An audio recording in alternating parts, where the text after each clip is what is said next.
Excelente, etc. Thrill me. Be afraid. Be very afraid.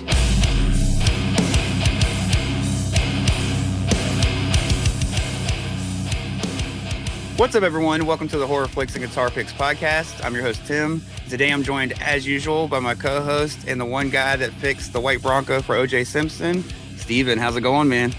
Hey, I did a bang-up job on that Bronco. I'm doing great.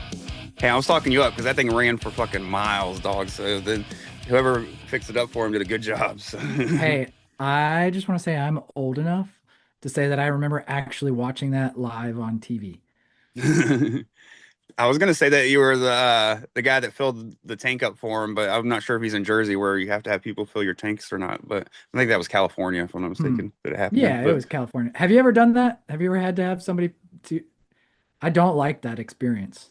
Not since I've been an adult, but like we used to go to New England a lot because I have family up there, and so as like a kid, I've seen it happen a few times. But we would try to like not stop in Jersey if we could because it was just like hard to get off on the turnpike, you know.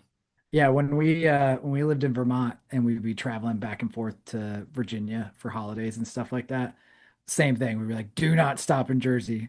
I don't know. I'm like, I just want to pump my gas. I feel so weird doing it the other way. But yeah. Anyways. Now we were always going to New Hampshire, so it was like right on the other side as well. So it was like we were always going through there. But no, hell yeah. Of course, today we're talking about I haven't even said what movie we're talking about yet, but we're chatting about one of our favorites and celebrating 40 years of Texas Chainsaw Massacre Part 2, directed by Tobe Hooper. What? Which crazy. This was my choice, but pretty much that's exactly why I chose it, is because it was coming up on 40 years. I wanted to talk about just a fun, like, older one that's not really like a hidden gem or nothing, you know, that everybody knows about. And when I saw this one was hitting 40 years, I was like, it's fucking perfect. So now I'm super excited to chat about Texas Chainsaw Massacre Part 2. But before we dive right into that, have you been watching anything lately, or, you know, listening to anything that's caught your attention? Oh man, dude. I again, just broken record for being boring. I have not watched anything else other than watched TCM2 for our conversation. Well, it hasn't been that long since we recorded. Usually, it was a week. So. Yeah, usually it's a little longer in between, but we're doing back-to-back episodes where usually we have like a guest in between as well. So sure, yeah, and we had our nephews in town. I had 3 younger kids in the house that we were watching. We always do like some of our like my wife's sister's kids, let them come stay a weekend down here, and so we were just like full on family time all weekend. So I didn't really get a chance to watch anything over the weekend. I did. We've been trying to I've been watching shows with Katie, and we just finalized the Cape Fear TV show. Oh, yeah. I don't know if you've watched any of that, but that show infuriated me. I am so angry about the show, and I'm curious if any others have watched it and if they're just as mad as me. No, I was tempted to watch it, but it's one of those things where there's already so much on the docket to watch that I'm like, sure. A remake of a remake is already hard sell in my opinion. And then, you know, of course, when they add so much time to something, when I'm like, I can just go spend 2 hours on a really great movie if I want to, instead of 10 hours on a show. So yeah, I was really curious about the show, and it's done. The show isn't done bad. It's just like the family members and the characters in the show make it's like one of those series where it's like, does everybody just make the absolute dumbest decisions possible? Like to the point where you're just mad about it. And so, yeah, just Katie and I watch it. We're just like, why? But then we were like so far, we're like, I guess we got to finish it, you know? And then afterwards I was like, I don't know if that was worth it. yeah. But yeah. So anyways, if you watch it, I'll be curious to know what you think if you ever get to it. No, I feel that.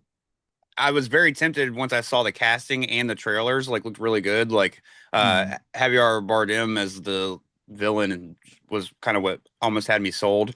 But like I said, I was like, there's just so much other stuff that I need. Like I still need to watch Welcome to Derry. I haven't even watched that yet. I still need to watch the Chair Company.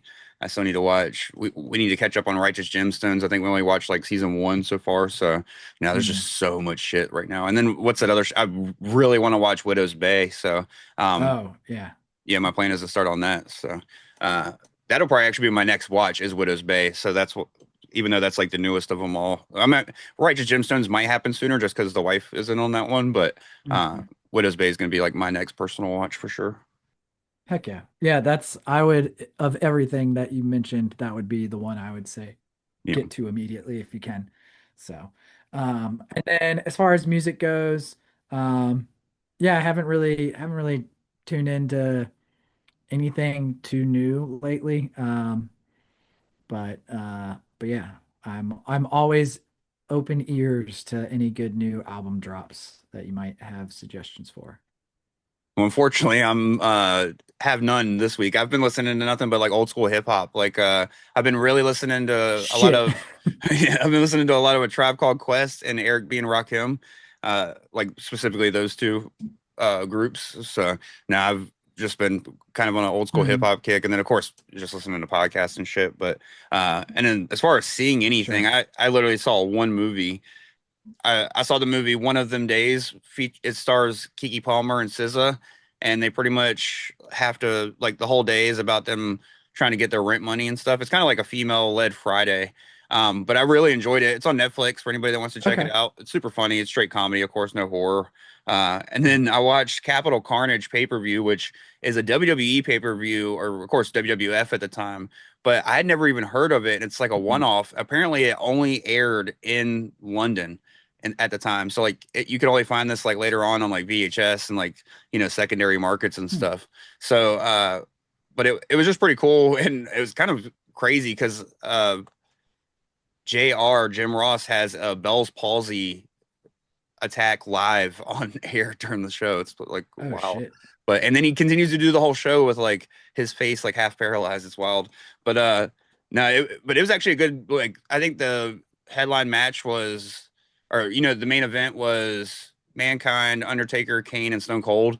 So and there was a scene where they fucking it was showing from like the past Monday Night Raw and Kane and Stone Cold took Paul Bearer and like took him out into the streets of New York and put him head first down into like a manhole, like a real one.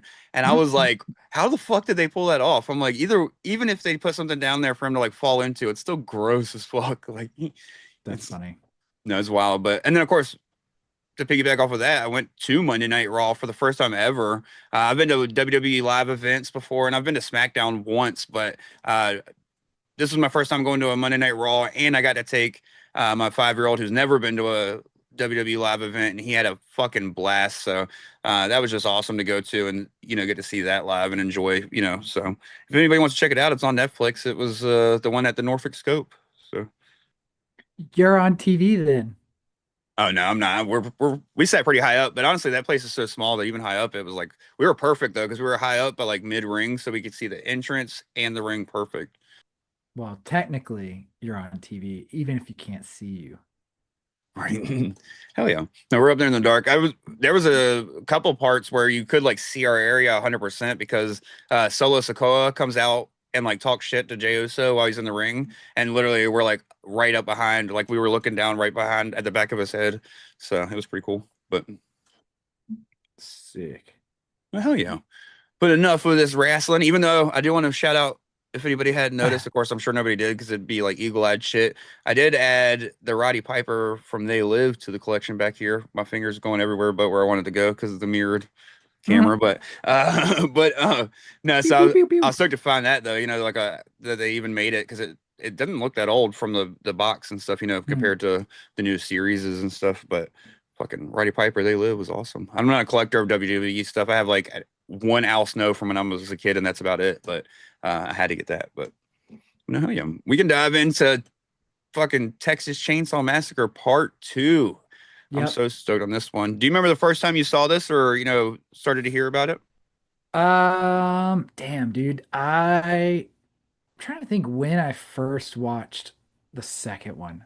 I mean, it honestly, like it was fairly recent. Like, and I mean that in like the last like decade or so. I mean, I grew up like in high school seeing Texas Chainsaw Massacre because it was always like hyped up so much. And then for whatever reason, I feel like think it was like my older brother had who often was like telling me about like horror movies and stuff because he's like 12 years older than me.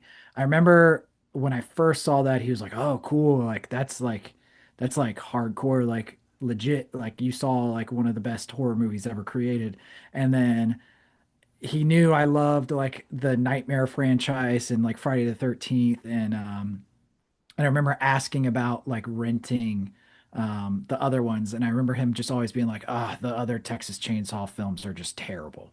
Yeah. So I think I just in my head I was just like, "Oh, like why bother?" for the longest time, and then yeah, probably like I don't know. It was well after college.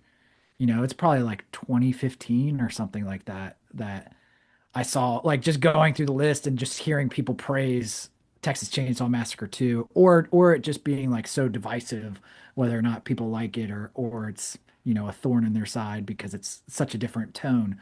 But yeah, I finally watched it and I was just like this movie is so good. Why did I never see this movie before? Um and honestly, I mean, I'll just go out and say it now. I like this movie better than the original. Yeah.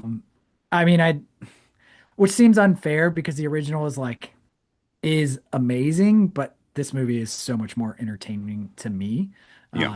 But yeah, so yeah, it wasn't too long ago that I first saw this movie. So Now, it was 100% the same for me. And I 100% agree as well. I can get behind anybody that says the first film is better than this film, but mhm. for me, this film is way more Like, I still enjoy the first film. Don't get me wrong. I actually rewatched the first film quite often, considering that I didn't watch it at all as a kid because I was so scared of the name alone. You know, I've mentioned on the show plenty of times how I was like scared of Mhm. horror movies and I had to like ease into them. And even once I started becoming a fan, I was still terrified of them, and that name alone just had me scared. And then, of course, the only person in my family that had even really seen it was my mom when she was a teenager, and of course, all she had was the memory of that. So it was like Mhm. she was like, "Fuck it, it's too scary."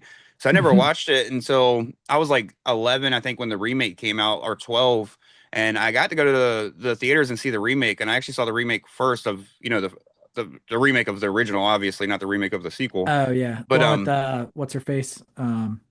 Jessica Biel. Jessica Biel. Yeah. You know, they're going to see Leonard Skinner. But Yeah. and I had a blast with that because that was some of the first shit I had seen, like when the hitchhiker like blows her own head off. Like that shit blew my mind as a kid. They made Leatherface like truly scary, like tearing through the Mm, wall and all this, and just big hulking thing. And but it made me like want to really see that original. But I still don't think I saw it for like another couple years because it was one of those things that I was still so young. Nobody was gonna get it for me. We didn't have streaming mhm, at the time, you know what I mean? So I still didn't see it until I hit high school. I still think I got to see Texas Chainsaw the beginning before, that prequel to the remake mhm. before I even saw the original. And that's only because it came out in theaters. And again, I was able to get somebody to let me and my friends go to see some horror movies, but it was different when it came time to rent them. If I picked up certain things, my mom would shut me Sure. down and stuff. But uh, and I will say I was never like super searching for Texas Chainsaw because it did scare me. And then like once I saw the remake, I was like in my head back then as a kid, I'm like remakes are the same thing as the original. I don't need to see the original. And as I've gotten Mhm, older, I realized that's obviously not true at all. But when you're 10 or 11, you don't know. You're just like, oh, you're seeing the same movie just revamped or whatever. mhm. And so once I finally got older and realized I needed to see the original, and it was still high school, but like late high school, um, I fell in love with that one, and then it became like very rewatch for me. But I had the same thing where I hadn't really heard anything about any of those sequels, and where with Halloween, you always hear about the other ones. They literally played 4 and 5 on TV more than anything growing up. Mhm. And same thing with Friday the 13th. You see more of the sequels than the original, especially with Jason not even being really in the original, except for there's a boy Jason. And then, so of course, when the time came for me to, and I actually watched Texas Chainsaw 2. I think it was one of those things like, kind of like you said, it might have been like 10, 11, or even 12 years ago, like, mid aughts at this point, or early aughts, that I was like diving into all the franchises and stuff. And I think Mhm. uh, just was like, I don't think I looked at anything, you know what I mean? Like, I still didn't have any like, uh preconceived notions going into like, oh, this is the only good sequel. I just went into it like, oh, I want to watch this franchise, so now this is the second one, let me watch it. And I was like immediately blown away because I didn't expect, because the humor is very light in the first one, and it's one of those things that Tobe Hooper even says that he wishes that was his biggest disappointment was people were scared at the early screenings, but nobody got the humor, and that's why he Mhm. packed this one so full of humor. We always talk about how it was kind of like going with the trend of horror, when really it's just Tobe Hooper said in an interview that he just really wanted to up that comedy so people weren't there was no unsureness about the comedy this time. He wanted people to know.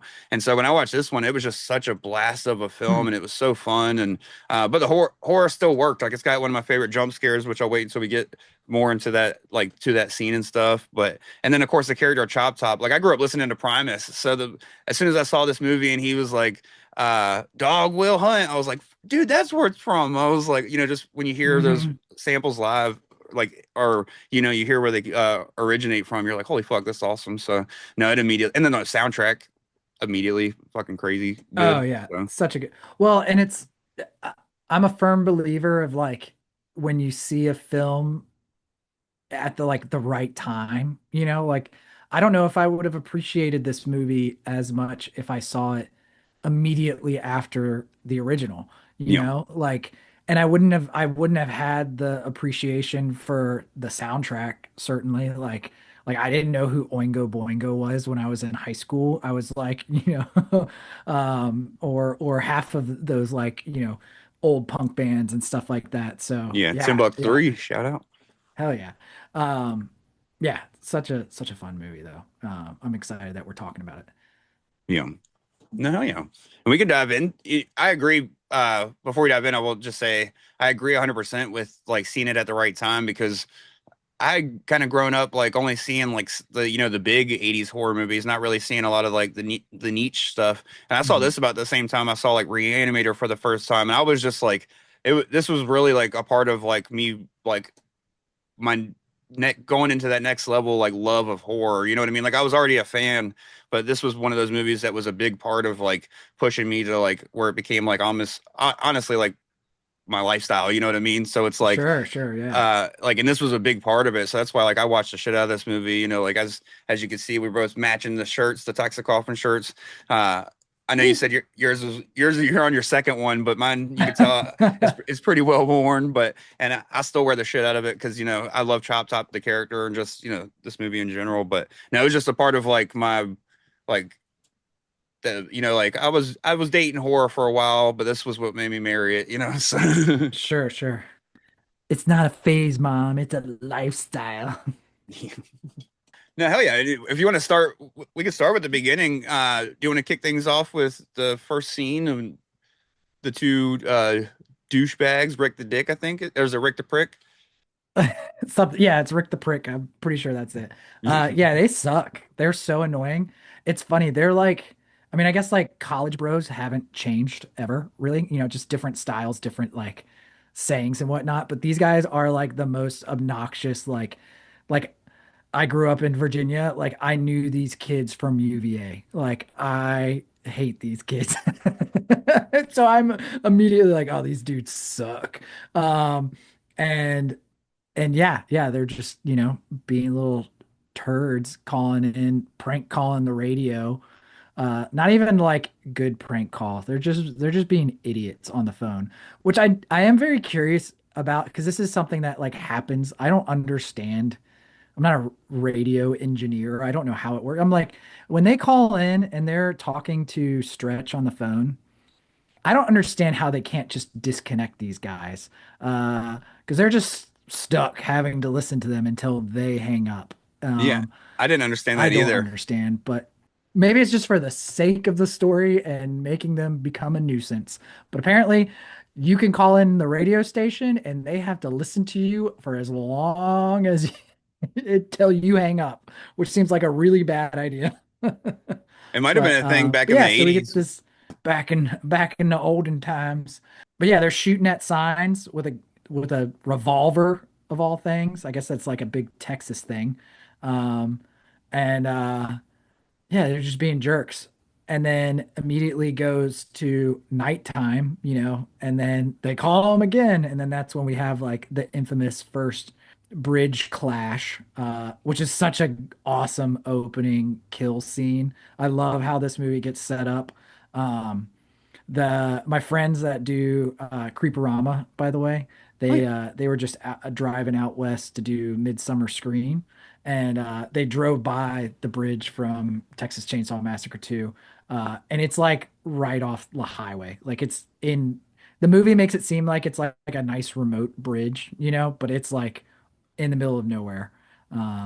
But It yeah, also it's makes it funny. seem like it's fucking 30 miles long. And it's probably like, and but when they drive on, you could see the end Dude, already. So, longest bridge ever. yeah. No, that shit Yes, was wild. it's not that long of a bridge. There's this yeah, and they're driving parallel. I've always wondered watching this movie, like, dude, homie has a chainsaw. Why are you just like cruising with him? Slam on your brakes. Back it up, Terry. Throw it in reverse. Come on. Yeah. What you doing? Like, jeez.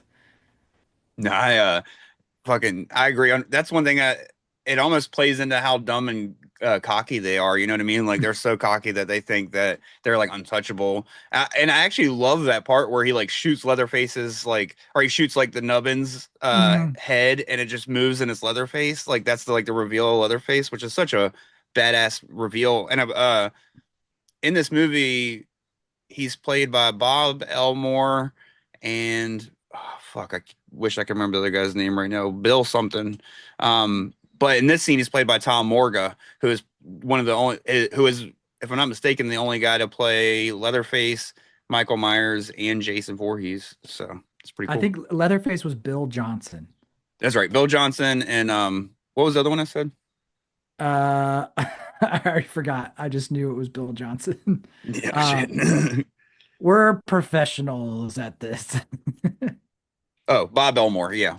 Bob Elmore and Bill Johnson did it for like the rest of the movie, and most of it Mm, is like Bill Johnson, like he does like if I'm like the infamous like ice tub scene and stuff like that. But mm. Tom Morga only played him in like on the bridge scene.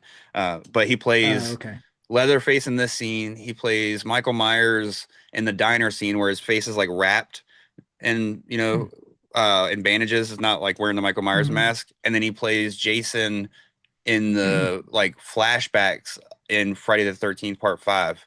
So when it like when it shows Mm. the dream sequences of Jason, not Roy Jason, which he did play Roy Jason too, but he played the legit Jason Voorhees because it was the character in the nightmares as well. So that's why he's technically played Jason, Michael, Mm. and Leatherface. So But yeah, yeah, bridge scene is sick. Definitely a great way to kick this off. And then we get introduced to our boy, Lefty.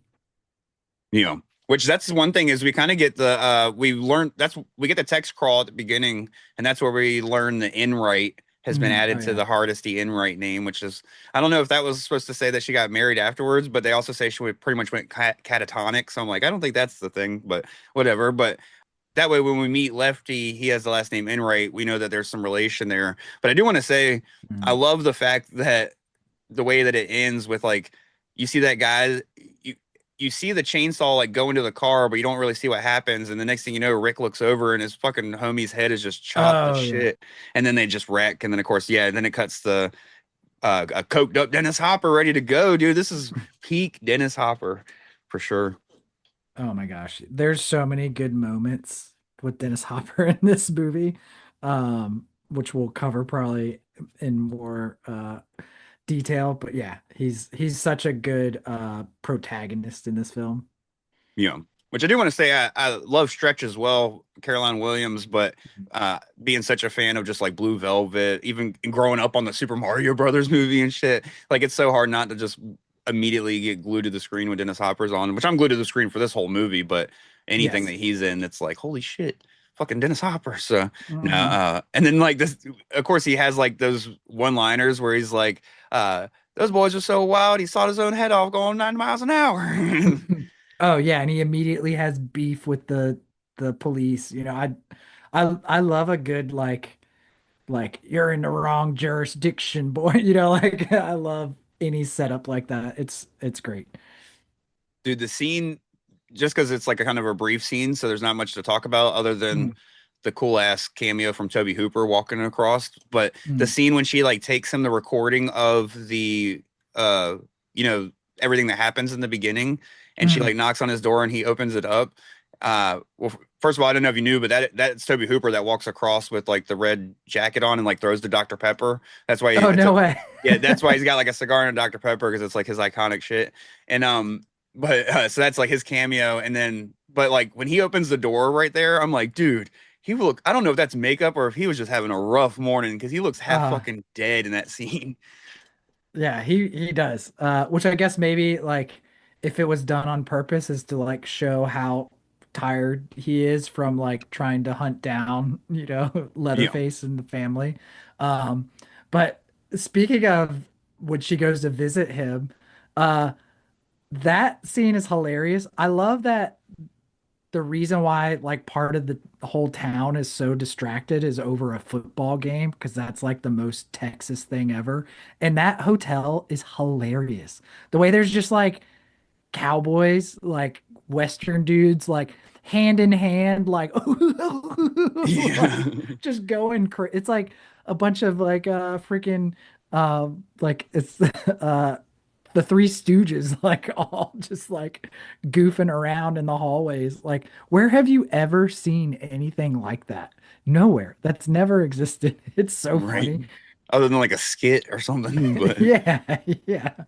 no, it It's was so Brokeback Mountain prequel is what was happening. everything's yeah, win in Texas. Yeah. What happens in Texas? Everything's bigger in Texas, but Yeah, no, oh yeah. but no, and then of course before that happens or whatever, before she takes that, we get introduced back to the Sawyer family, which is we're not really introduced to them.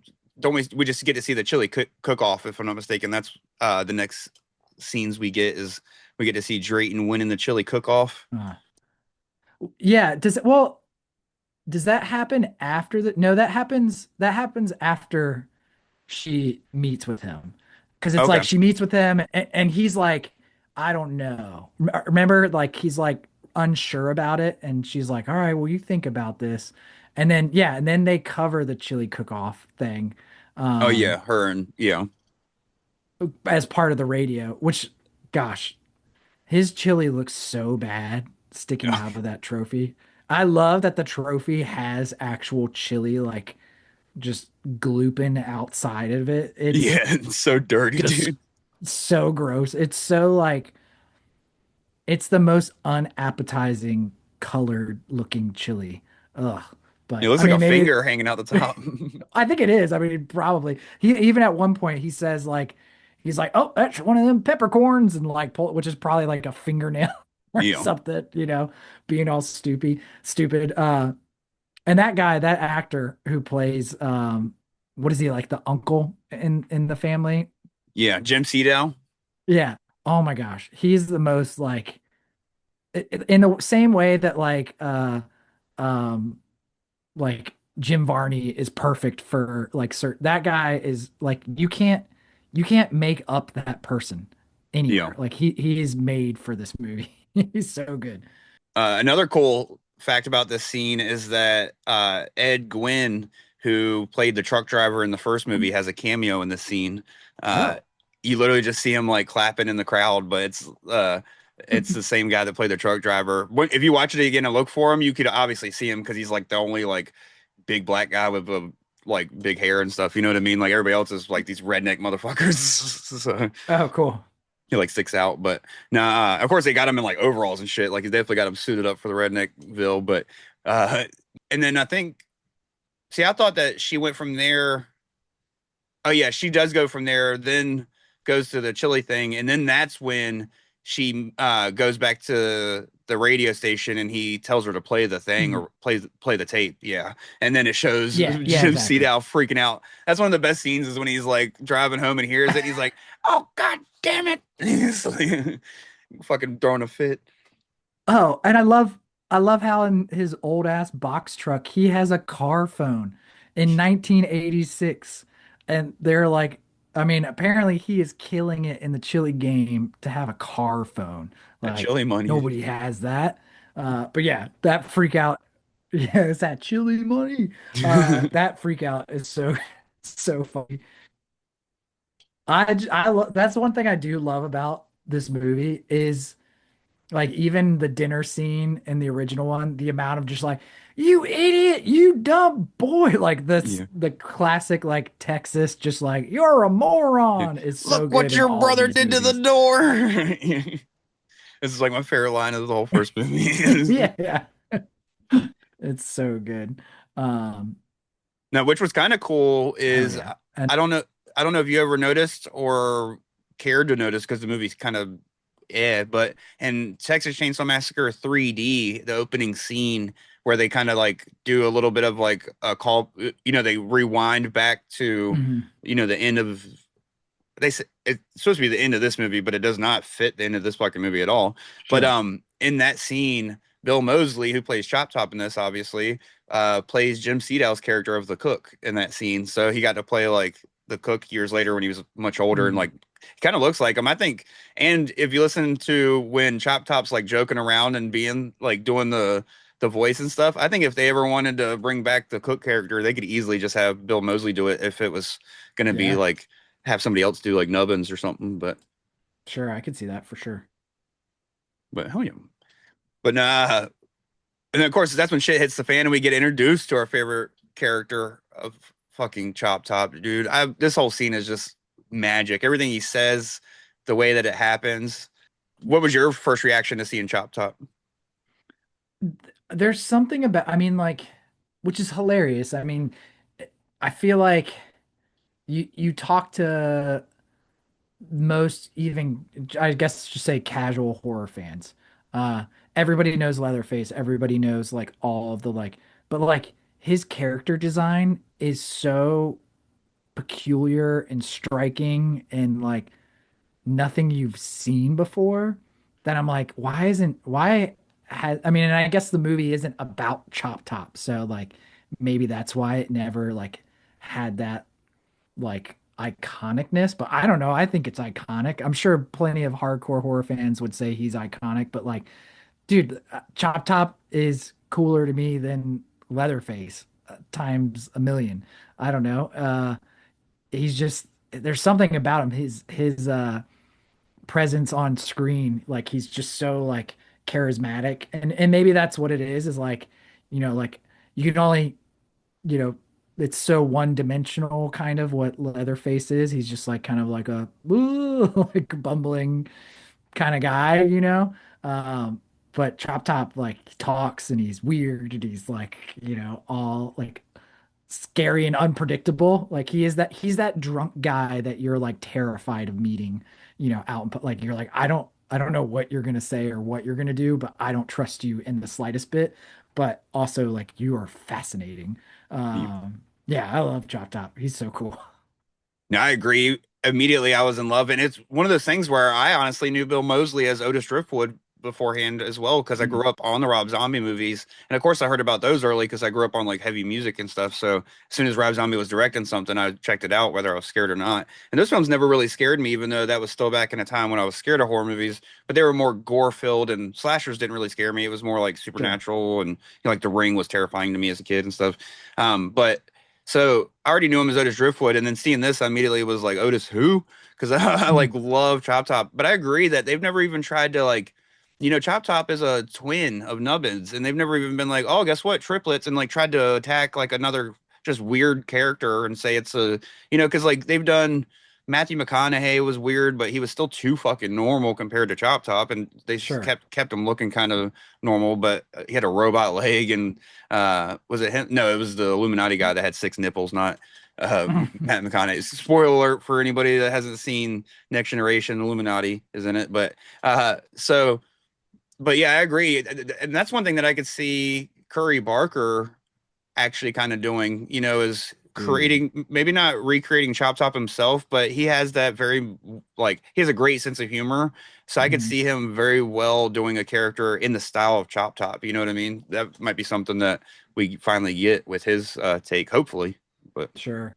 Honestly, I mean, Bill Moseley is young enough that I think he could do a Chop Top film. You know what I you mean? know, Like if it made sense. Um, I mean, with Chop Top has enough like makeup and weirdness to, like Bill Moseley could do that. No problem.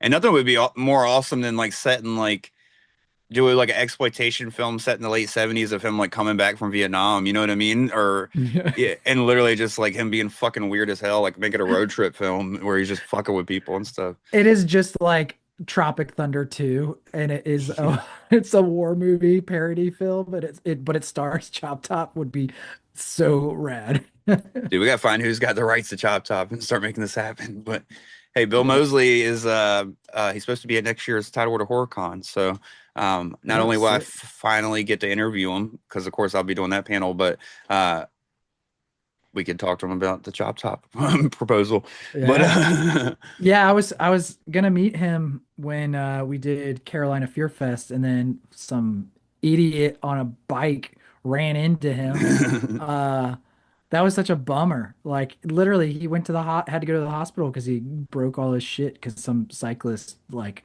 wasn't paying attention, just straight up ran into Bill Moseley.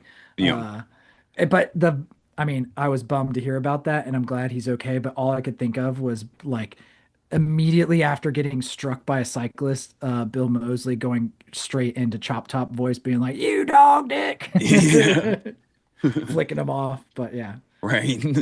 Fucking just immediately scratching his head and eating it and shit. No, yeah. that's I shout think out. that's. Go ahead, sorry. I was just saying. I think that's part of like what's so amazing about Chop Top. I mean, it's like people love Art the Clown. I mean, he's terrible, but like, there's like a lovability to like his character. You know, like you want to root for Chop Top. Like You know. he's lovable. You know. Well, when you meet him at first, he's got the wig on and he's doing like Mhm. of course, what the shirt says, music is my life. And he's Yep. just being like very like, he's being creepy, but it's in a sense of like in a goofy way. And it's one of those things that he wins you over. And you never really see him do anything evil on screen. So it's easy for you to like still like him at the end of the film, even though Mhm. the implication of what he does. So, um, but He like, does, if I remember correctly, though, he like help kill the radio guy? What's his name? Like LM or oh, what's his LG. Yeah. LG? Yeah. He Yeah, I does. I guess think they he do. like bashes his head in with like a hammer. So I think he does do some damage.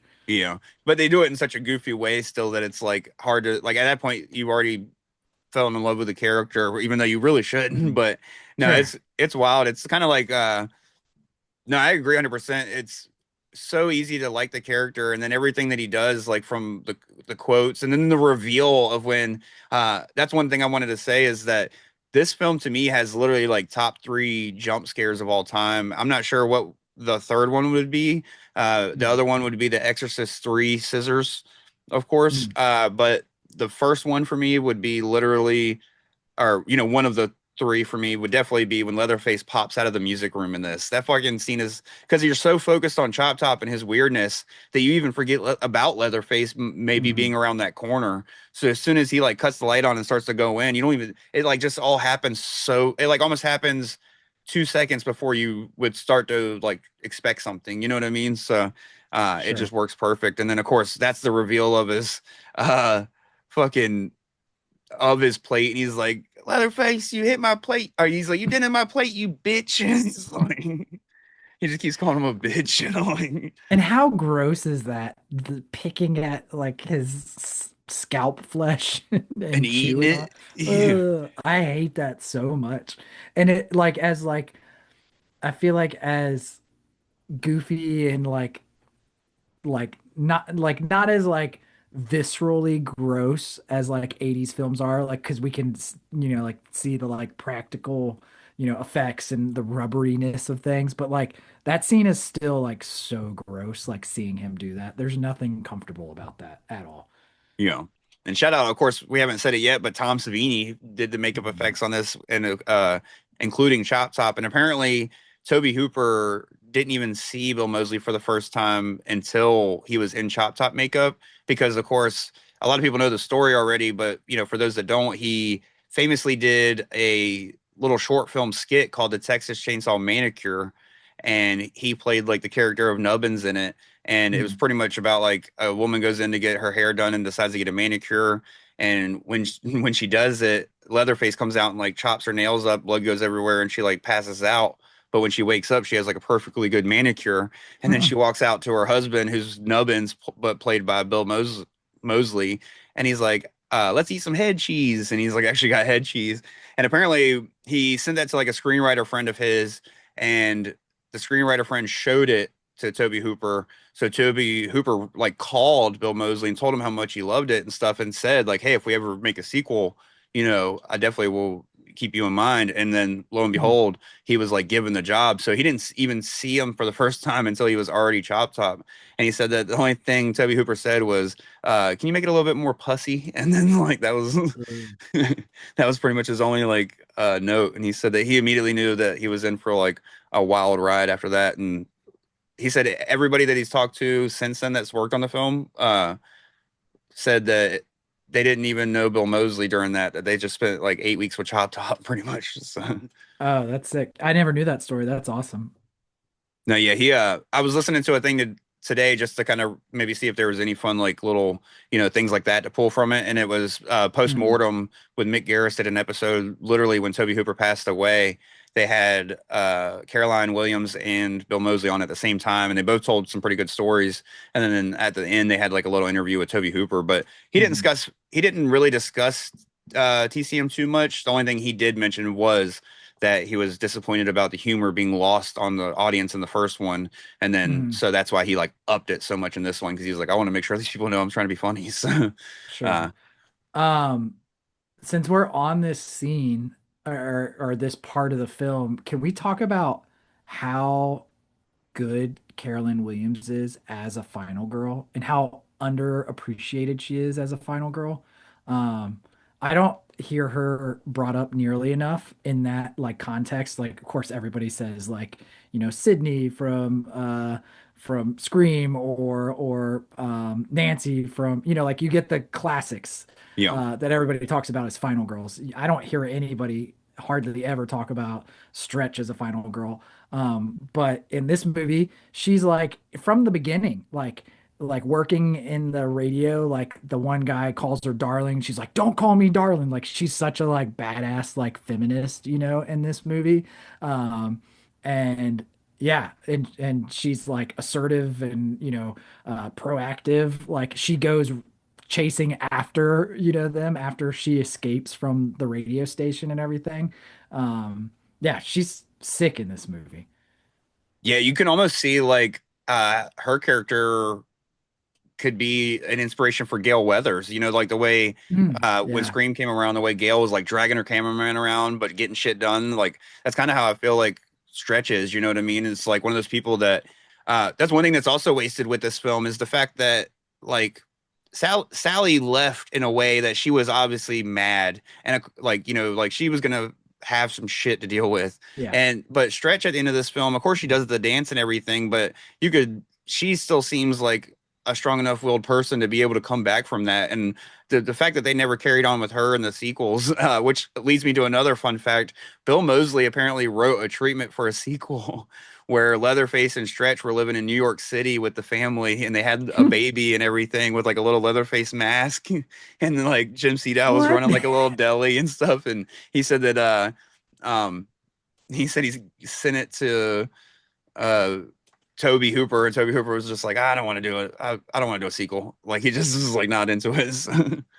No way. Oh no, he Give said I it to didn't want to Lloyd work in New York. Kaufman. He'll do it. Right. Lloyd Kaufman will do it. He loves New York. him or Lustig, but Gosh, that sounds amazing. no, I guess he said he didn't want to. Yeah, didn't want to work in New York. But I was like, damn, that would have been funny as shit. I now want to just read the script, so that's definitely something to ask him about if I ever get to interview him and stuff. Yeah, But yeah. uh, and then of course we get the infamous like chainsaw humping scene, which is so awkward. But I mean, Mhm. it definitely like had like there's so many different ways you could look at it, and the way that like you said that she takes control of the situation and kind of like baby girls them, So.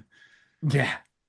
Yeah, that was very uncomfortable. I remember the first time watching that, I was like, Leatherface, come on, buddy. No, I was watching it like late last night when my wife was like asleep, like half asleep, and my kid, and they were both like asleep. My wife and kid were asleep in bed while I was like watching it. And once it hit the scene where she's like screaming and stuff like that, I had to like almost mute it. I was like, God damn. Oh yeah. But I will say that's my only other complaint about this film. I mean, because I don't have any like, there's stuff that you can nitpick as a critic if you wanted to be like the bridge being long was stupid, but that shit don't bother me at all. But the Yeah. only thing that really bothers me in this movie is the same thing that bothers me in the first movie is the overly screaming. It's like at some point you would realize that the screaming isn't doing anything and you would Mhm. fucking stop. Like, and especially in the first movie, it really bothers me because Sally's just giving away her position the entire time because she's screaming, Sure. running through the woods like a siren saying, "Hey, come get me." And but in this movie, at this it doesn't make sense either because at this point, once he's in there about to saw you, like you just you're gonna get screamed like until he starts sawing you. There's really no reason to be screaming. You know what I mean? So because you're not getting any help. You're like Mhm. obviously nobody's coming. So no, it was just no. But I did like how Sure. she flipped the switch and showed her power. Heck yeah.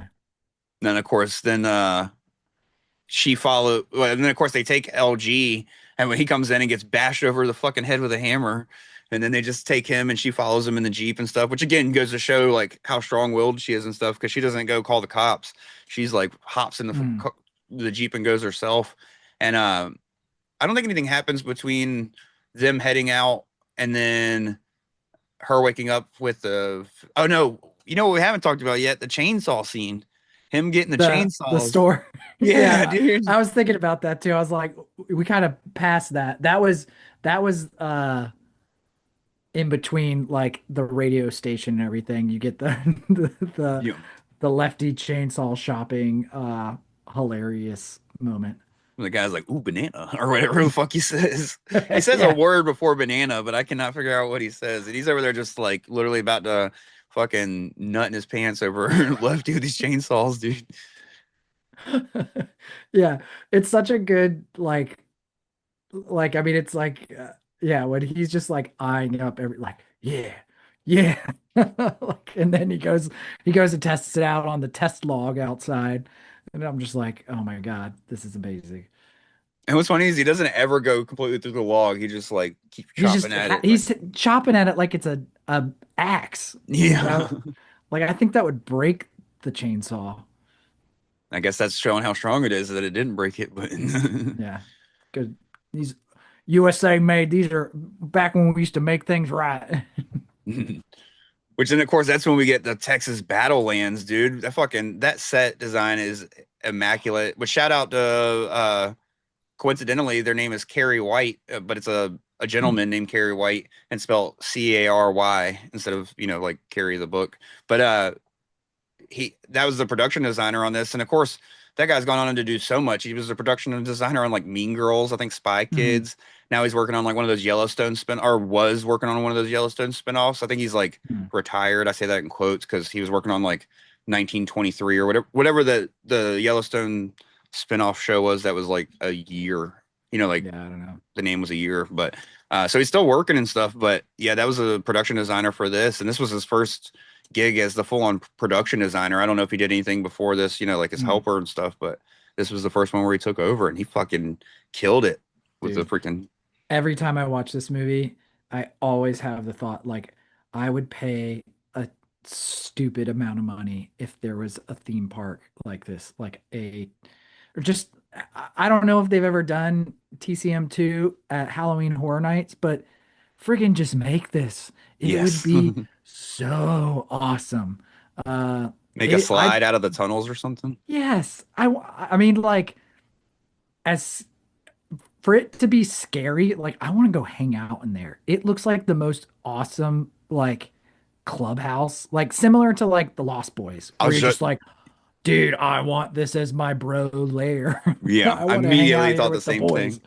It would I be mean, awesome. no, I immediately thought the same thing as the Lost Boys too. I was like, fucking I'm supposed to be scared of you guys, but instead I kind of want to come hang out. And of course, Jim Cedo just being an idiot makes it even funnier. Like the whole the scene where is like spells sex and he's like sex. He's like sex. Well, nobody really knows, but the Yeah. salt and he's like family's forever. And it's like, what do you mean nobody really knows? Like Like obviously you're the uncle because you can't be their dad. So no, Yeah.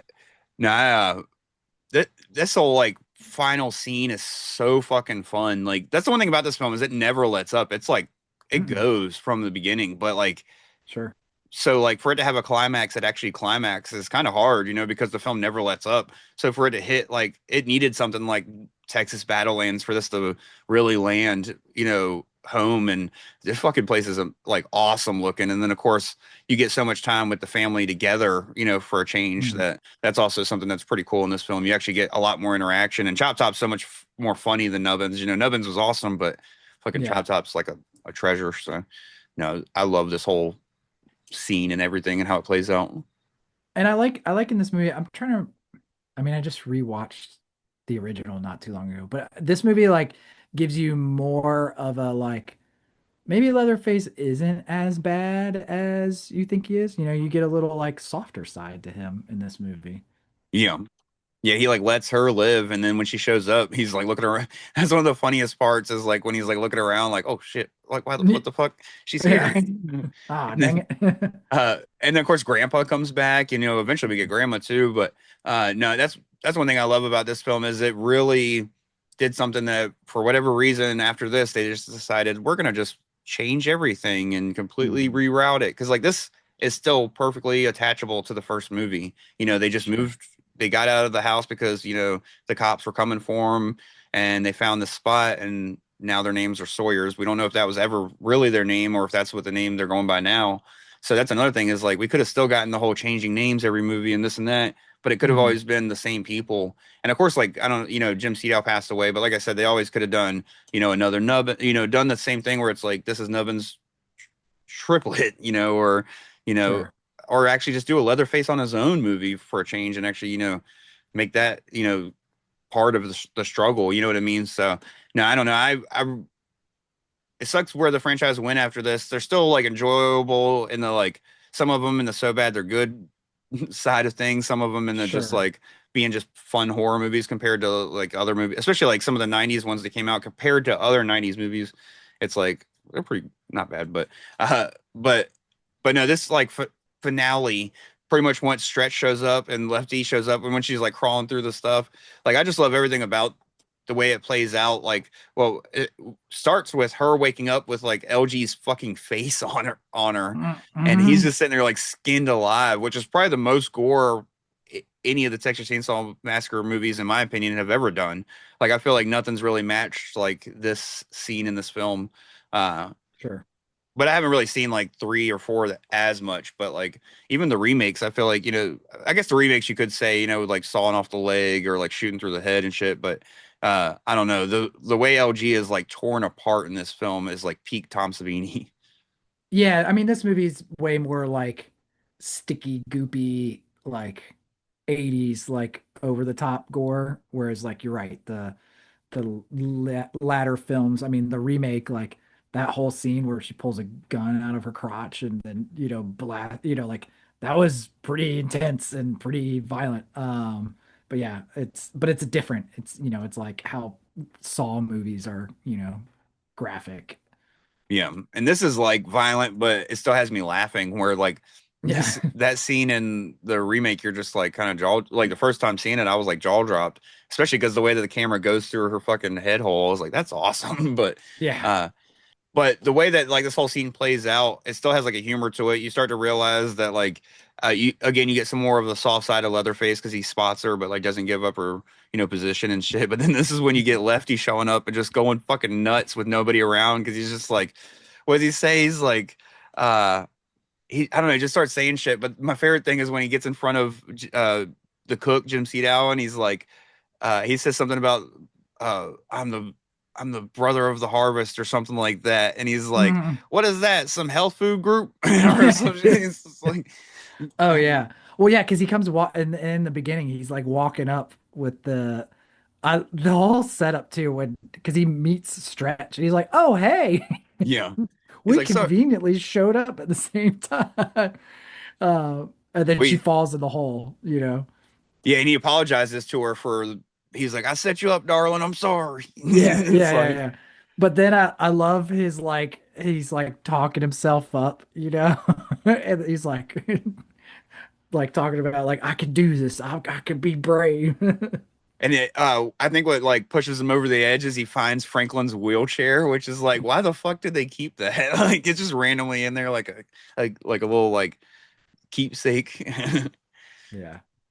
I thought that was cool. They should have had like an echo of his voice doing the raspberries or some shit. Oh my God. If I had any more fun, I don't think I can take it. Take it. Take it. Take it. Just in Oh the back. God. But Yes. but no, and then of course like the way that they like even spot her like running through the fucking thing is funny as shit because he's like, what the hell is that?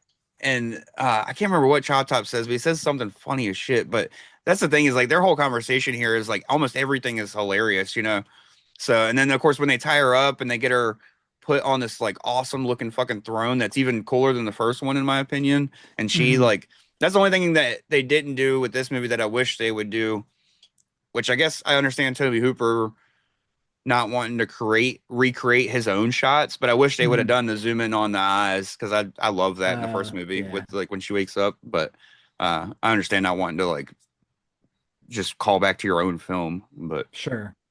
but then because of course every sequel or remake we get gets like a booty shot walking up to something, you know, whether it's the house or something that just in the same vein. But no, I what's your favorite like moments in this like final act and like does anything like do you like how it ends? Like do you like the cherry on top with like, you know, Stretch going up and doing all that, or do you wish there was like a little bit more of a like a finale to the ending or I remember being I yeah, I really liked the ending. I feel like I remember being surprised that they did the dance again. yeah. Like I was like, wait, why would this happen again? I feel like that was just kind of like done on purpose as a callback, you know? So it would have been cool to like, I don't know, have a little bit more of like a like uh, all like a different version on how it all shakes down at the end, but I don't know. I'm not upset with it. So, Yeah. what about No, you? I agree. That's exactly how I feel. Like there's a little bit of like thoughts left open of like who exactly is surviving this, like how Mm. exactly like what's is the whole place about to crumble, because if so Stretch is dead too, you know, Yeah, because she's at the top of it. So it's like it's one of those things where it's like is it one of those where there's a bleak ending 2 seconds after the movie ends, who knows, but sure. I kind of like the like just chaos of it because it fits the rest of the film. And I like to believe that Stretch, you know, lived and went on to have her Leatherface babies and in New York City. But no, I do got to say, we got two other things I just want to mention about the finale. And then, of course, anything else you want to mention before we like wrap up and give some ratings and final thoughts and stuff is Sure. the way that the cook reacts to getting like sliced across the butt is like the funniest shit to me, dude. Oh, The way he just keeps acting. I was like such a child when it comes to like butt, you know, butt jokes and stuff. And the way he's uh, so mad about it, he's like, oh, and he keeps saying my ass or whatever. It's just funny as shit. I wish I could remember what he said. I should have wrote it down, but that and then of course the chainsaw fight. We can't not mention the chainsaw yeah. fight, I dude. mean, it's so good. Shout out Reggie Bannister, rest in peace. We just covered Phantasm, and then literally Monday night while I was at Raw, found out he passed away. So uh, Yeah. another iconic chainsaw fighter and just double barrel shotgun wielding badass. So want to give the love there. But to jump back into this chainsaw fight, this is this is another thing that's pretty cool is like seeing Leatherface like actually like it's one of those things where it's like you could almost say that of course it's him it kind of still plays into him being a good guy because he's so simple minded Mhm. that you could argue that he's fighting Lefty because he's still trying to protect Stretch. You know what I mean? Sure. Like you could still argue that it's not about the family, but it's about like which he's not really like, you know, he's kind of like there's a lot of internal battle obviously that he does that you can't really he can't really display, especially with the mask and stuff. But I feel like that's another thing is he does a great job of like these goofy expressions, but they still play into the heart of the character of like showing that he's very Mhm. torn on whether he should like pretty much give Stretch to his family or like try to like kind of help her. And so it kind of plays into the end with his fight with Lefty. You could argue either way, you know, it's kind of ambiguous. He's either fighting for his family and, you know, his homestead, or is this person coming in to take Stretch and he doesn't want her to be taken and Mhm. rescued because he wants her there. So uh Sure.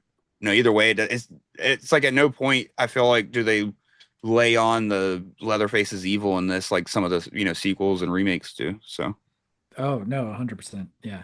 Yeah, if anything, you feel bad for Leatherface a bit more in this one. yeah. No, hell yeah. No, and then even the mask. I love the mask in this one. It's like a little bit more like the hair's a little bit more goofy and stuff. But Hmm. and I do like the fact that in the first movie we get like two masks because you get like pretty lady Ghostface or pretty woman Ghostface, whatever they call or Ghostface, pretty woman Leatherface or whatever they call it. Sure. But I really enjoy this mask. If I were to get one for like a collection, which I don't collect masks, I just got the Halloween 3 ones because they're Mhm. Halloween 3. But uh if I were to get one, it would probably be that one for sure, just because I really enjoy it, and it's probably my favorite Leatherface. No shade to Gunnar Hansen, and rest in peace to him as well. Apparently, the only reason he didn't come on for this is Cannon and his management couldn't come together on pay, and so they moved on to which I'm like three people. You brought Tom Morgan for the first scene, then you had Bob and Bill split it. So I'm like, you telling me having one guy do three jobs wouldn't have been cheaper, or I don't know, but Yeah, I don't know. Yeah, that's interesting.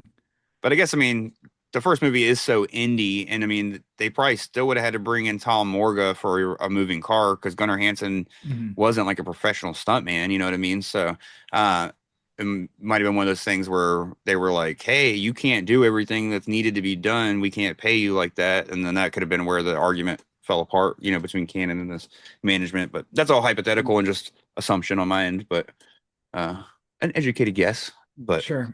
I'd love to know what I haven't researched this, but I'd love to know like at the time that this came out, like what the response was to this movie. yeah. Um, like is this a movie that is purely like just a cult classic because of the times and everything, or did people love this movie as much as we love it, Yeah. No, like I agree. Like, is it one of these like cult, like even like Halloween 3, like Sure. I'll admit my love for that came late because of the fact that as a kid I was told not to care about it because it didn't have Michael Myers, so I just didn't watch it. It wasn't even like I hated it because it didn't have him. It was like I just never watched it because it didn't. Sure, yeah. Um so I wonder if it's kind of the same thing with TCM where it was like the few people that saw it didn't like it, so the word of mouth kind of killed it, or if it's I would like to know if it's considered a cult classic or just a, underrated sequel. You know what I mean? So I guess both could be true, but I'm pulling up a few reactions to it. Roger Ebert reviewed it just 3 days after the release and gave it a 1.5 star out of four. God, which he Uh, hated horror, but still. yeah, totally. His central complaint was that the original had genuine terror and artistry, where part two is essentially a grotesque joke with gore and latex effects. Which I'm like, that sounds amazing. Give me that. But yeah, I mean, which doesn't surprise me. From what I'm seeing, it does seem like it was a pretty mixed response. Like people were definitely expecting like a terrifying Texas Chainsaw Massacre as the follow-up. And I mean, back then that had to have been even more striking to see this movie because like I mean, when people saw films like The Thing or Evil Dead or Reanimator, like I'm curious how much people were talking about like camp and like cheese for those films. Like I don't know. I don't know if that was as much of a topic of love for why these movies are great. You know what I mean? Yeah. Um, Well, in this but one, most people, it also, to like something that kills films today of like expectation, you know what I mean? Like mhm.